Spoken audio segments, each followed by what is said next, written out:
Betrayal. That's the only word for it, really. My name is Alex, and any confusion I had about my place in my family vanished the moment I stumbled upon the will. It wasn't some big dramatic reveal where my parents sat me down. Nope, I found out completely by chance, just pure stupid luck. It unfolded several weeks back while I was over at their place, the same home I'd been helping them finance for the last 7 years. The property payments, the odd food bills, even handling repairs around the house. I was the one keeping things stable while my brother, Mark, contributed absolutely zero. And I mean zero.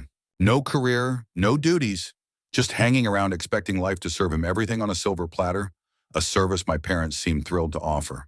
That afternoon, I was assisting my dad with some documents because, predictably, neither of them ever seemed bothered to learn how things worked. He'd asked me to scan a pile of papers for him, a mix of legal and money matters, and I didn't hesitate.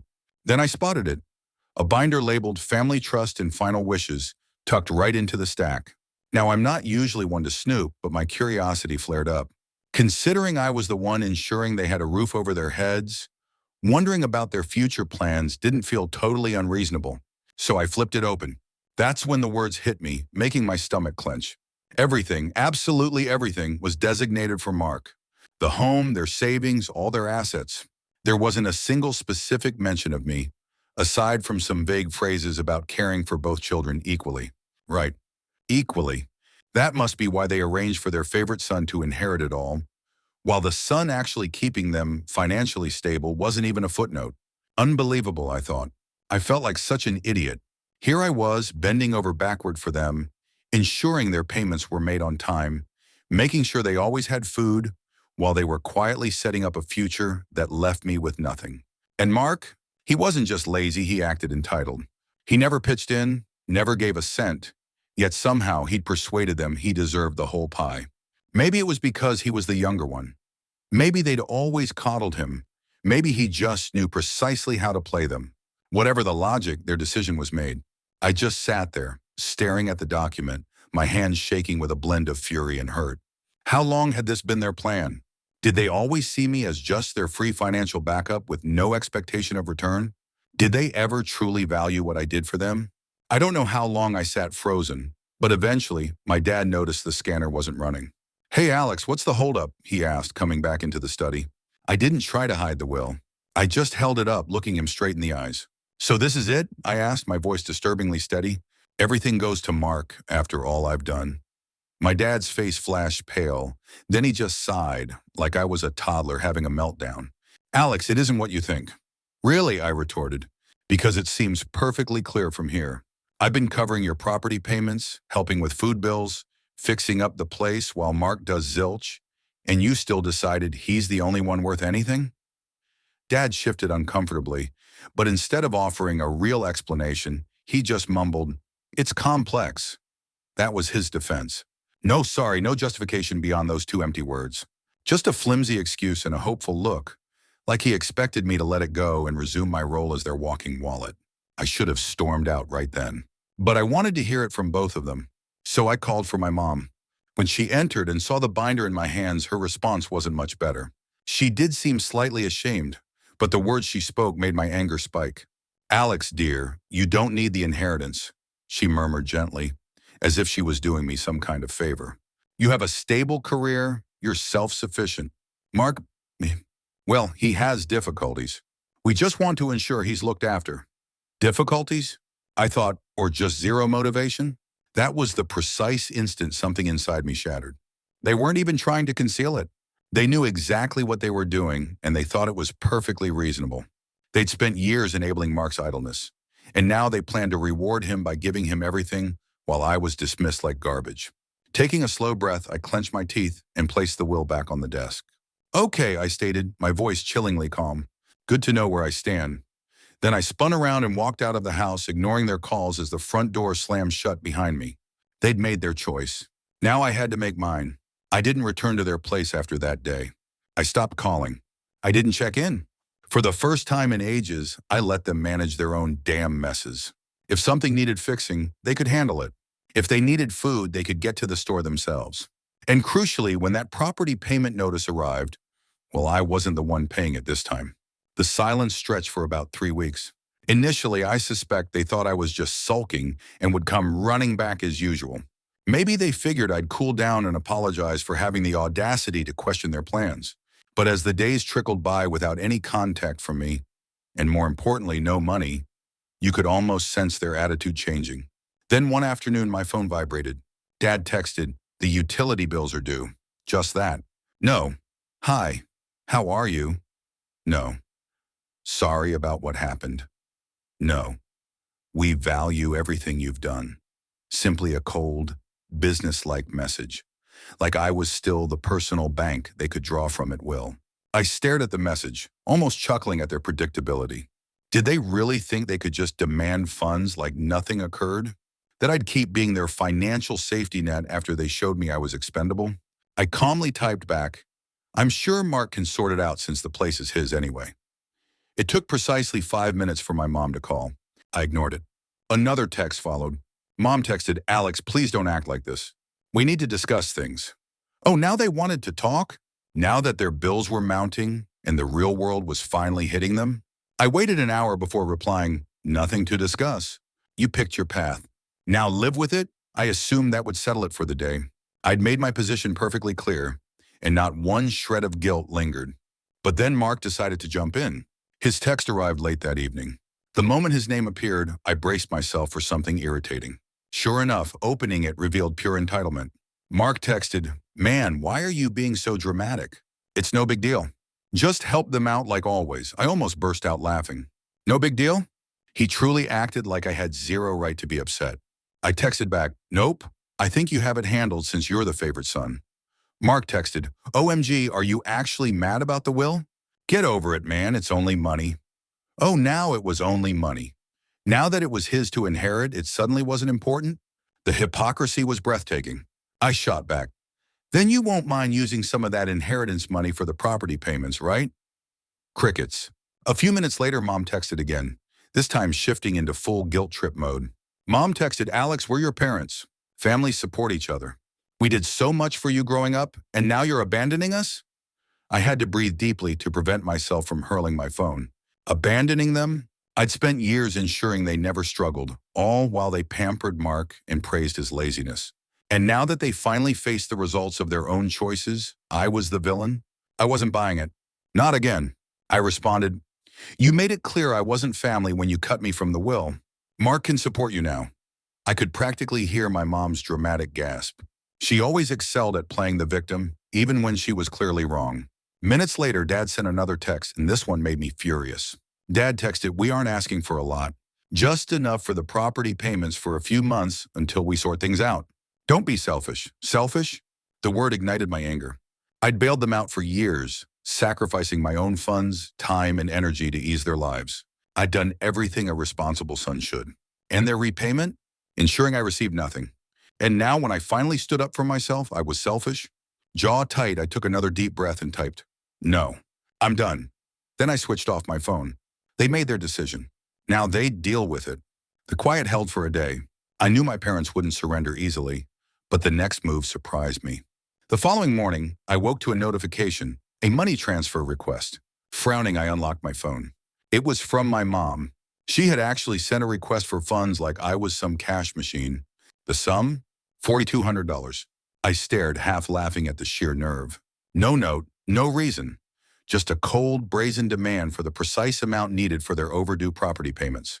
They weren't even asking anymore. They just assumed I'd fold. I declined it instantly. Less than 5 minutes later, my phone rang. "Mom." I ignored it. Another text arrived. Mom texted, "Alex, I know you saw the request. Why decline?" I took my time responding. "Because it's not my problem. Ask Mark." Another call ignored. Then one more text. Mom texted, "We'll lose the house if you don't help." Ah, now it was critical. After years of using me like a wallet, they were finally facing the music. I typed back, "Maybe you should have considered that before deciding I didn't count." Seconds later, Dad joined in. Dad texted, "Are you really going to let your parents end up homeless?" Wow, that one actually made me chuckle. The manipulation was so obvious it was almost comical. They weren't destitute. They weren't facing eviction. They just didn't want to touch their own savings because they were accustomed to me covering everything. I ignored them for the rest of the day. That evening, a text came from Mark. Mark texted, dude, just send the money already. You're blowing this way out of proportion. My jaw tightened. This entitled brat really thought he could lecture me. I typed back, you mean the money you're inheriting? Why don't you send it? His reply was quick. Mark texted, you know I don't have that kind of cash now. Oh, so now affordability was the issue. He was fine with me emptying my accounts, but when it was his turn, suddenly he was broke. I replied, guess you better figure it out then, little brother. You're the chosen one. No reply. I went to sleep feeling strangely calm, like I'd finally escaped years of manipulation. But the next day, things intensified. I was at my job when my apartment's reception called. Hey, Alex, your parents are downstairs. I almost dropped my phone. What? She paused before adding, they claim it's urgent and that you aren't answering their calls. Oh my goodness. They actually showed up at my place just because I stopped footing their bills? I took a deep breath, pinching the bridge of my nose. Please don't send them up. I wasn't expecting them. An awkward silence followed. They're being rather insistent. My jaw clenched. I don't care. They need to leave. I hung up and instantly got a text from Mom. We're downstairs. Let us in. No question, no explanation, just another order. I didn't answer. Another text from Mom. Alex, we aren't leaving until you talk to us. I let out a sharp breath rising from my chair. They weren't going to give up. Fine. Time to teach them a lesson they wouldn't soon forget. I grabbed my keys and headed downstairs, fury coursing through me. I wasn't intimidated, I was enraged. The sheer audacity, showing up at my home uninvited, demanding money like I owed them. Not even a courtesy call, not even a weak apology, just a full-blown ambush. They really thought they could corner me into compliance like some child. I swung the door open, and there they were. Mom, Dad, and naturally, Mark, clustered together like they were staging an intervention. Mom stood with crossed arms, her signature disappointed parent expression firmly in place. Dad stood rigidly, hands shoved in his pockets, his face a blend of annoyance and entitlement, as if he couldn't believe I was forcing this public confrontation. And Mark, the little parasite, had the nerve to look bored, like this whole mess was just a minor hassle for him, as if he wasn't the core reason for it all. The second Mom spotted me, she launched into dramatics. Alex, finally, we must talk. I leaned casually against the doorframe, arms crossed. No, you need to go. She blinked as if physically incapable of processing my words. Excuse me? You heard me. My voice was steady, measured, but unyielding. You don't just appear at my apartment demanding cash. That's crazy, Dad scoffed loudly. Are you seriously going to let us lose the home over some petty disagreement? A cold laugh escaped me. Petty disagreement? Oh, you mean the one where you decided I was good enough to pay your bills, but not good enough for your will? That disagreement? Mom gasped, hand flying to her chest as if struck. Alex, that isn't fair. We only did what we felt was best for everyone. I cocked my head. Best for everyone? You mean best for Mark. Just admit it. Silence. A thick, heavy quiet. Mark, who'd been oddly silent, finally piped up. Look, man, I don't even want to be mixed up in this. I didn't ask for anything. I turned to face him, finally letting my frustration loose. No, you just sit back and accept everything offered to you. You're 26 years old, Mark. Get a real job. His face flushed crimson. Dude, what the heck? I stepped slightly closer. You heard me. Want to inherit the house? Act like a responsible adult. Want to be the favorite? Start paying their damn bills. I'm done being your personal funding source. Mark looked away, suddenly fascinated by the sidewalk cracks. Mom took a deep breath, adjusting her guilt trip strategy. Alex, he's your brother. I nodded curtly. Yep. And I've supported him longer than you two ever did. Dad's expression hardened. You're being selfish. I laughed, a genuine, unrestrained laugh. Oh, that's incredibly rich coming from you. I gestured between them. You two decided Mark deserved everything and I got nothing. Now that it's time to face the consequences, you're trying to manipulate me into fixing it. Not happening, Mom's voice grew sharp. We thought you'd handle this maturely. I arched an eyebrow. Maturely? You mean quietly accept your betrayal and keep paying your bills? Because let's be honest, that's what you really wanted. Dad stepped forward, attempting to tower over me like in my childhood. Alex, we raised you. We fed you, clothed you, provided everything. The least you can do is assist us now. I met his gaze directly. I already did, for years. And you repaid me by cutting me out completely. Mom's lip quivered slightly. We thought you would understand. I sighed, shaking my head slowly. Oh, I understand perfectly. I understand I was never really family to you. Just a source of money. Silence again. A heavy, undeniable quiet hung in the air. I turned to Mark, still pretending to be invisible. And you? What's your excuse? You had years to mature, get your act together, contribute something. But you didn't, because you knew they'd cover for you. And when they're gone, you just figured I'd step in, right? Mark finally snapped.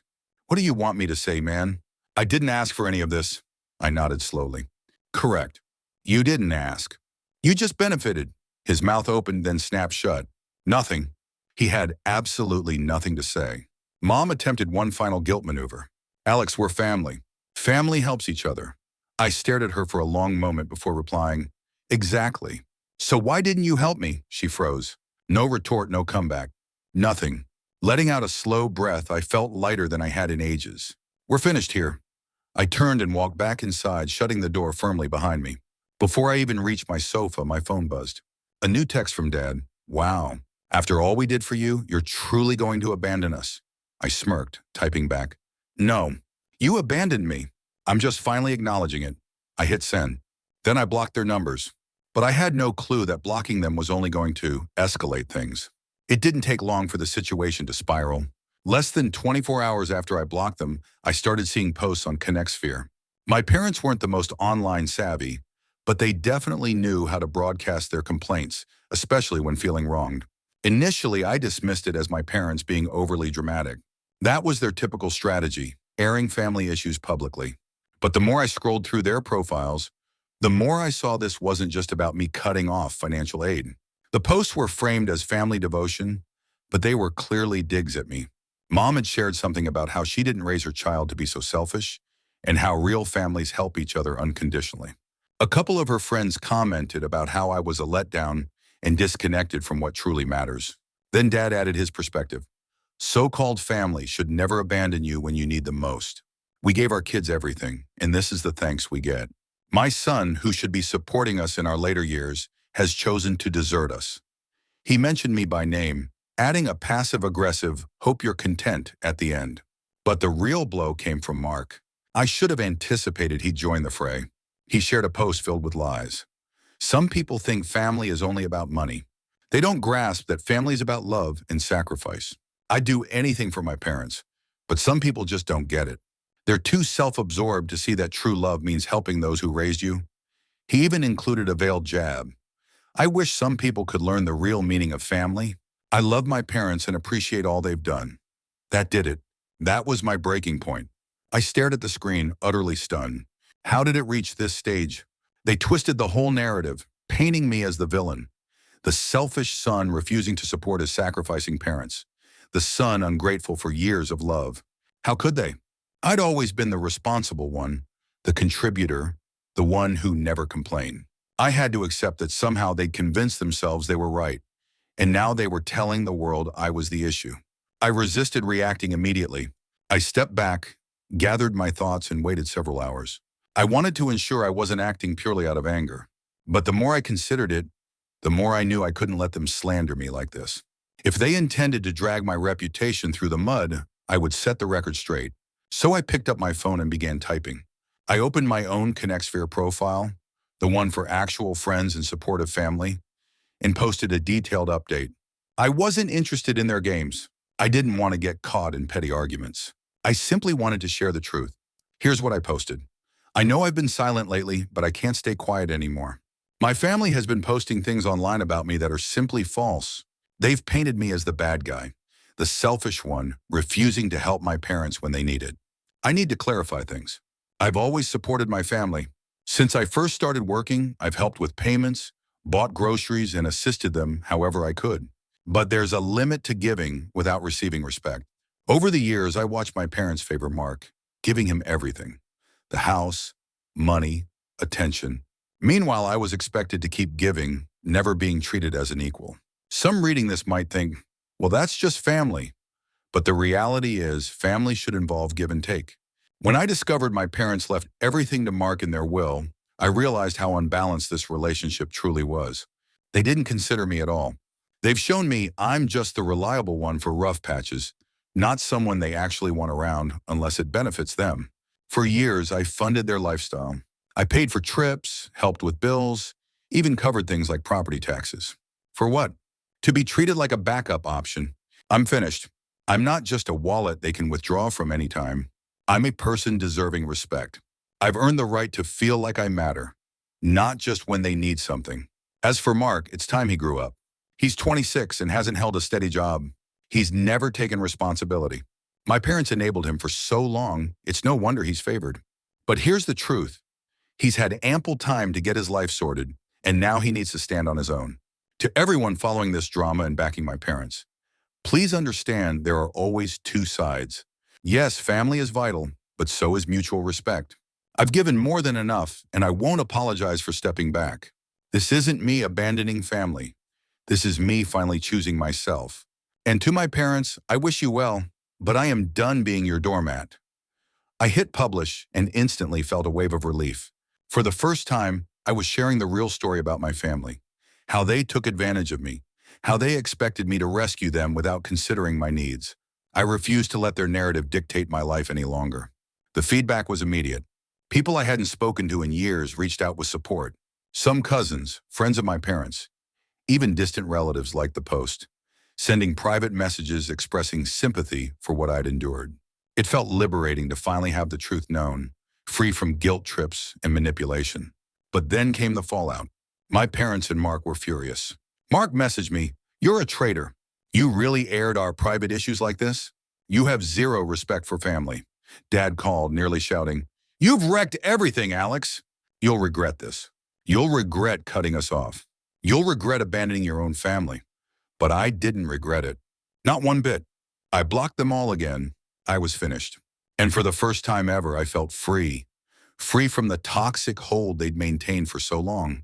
As the days went by, I felt the burden lift. I was done being treated as secondary, done being the designated problem solver. Now I finally had the liberty to live my own life, my way. So no, I don't feel guilty for cutting ties. I deserve better. I still do. And moving forward, I'm choosing to surround myself with people who value me for who I am, not just for what I provide. It's time for me to move on permanently, and I will.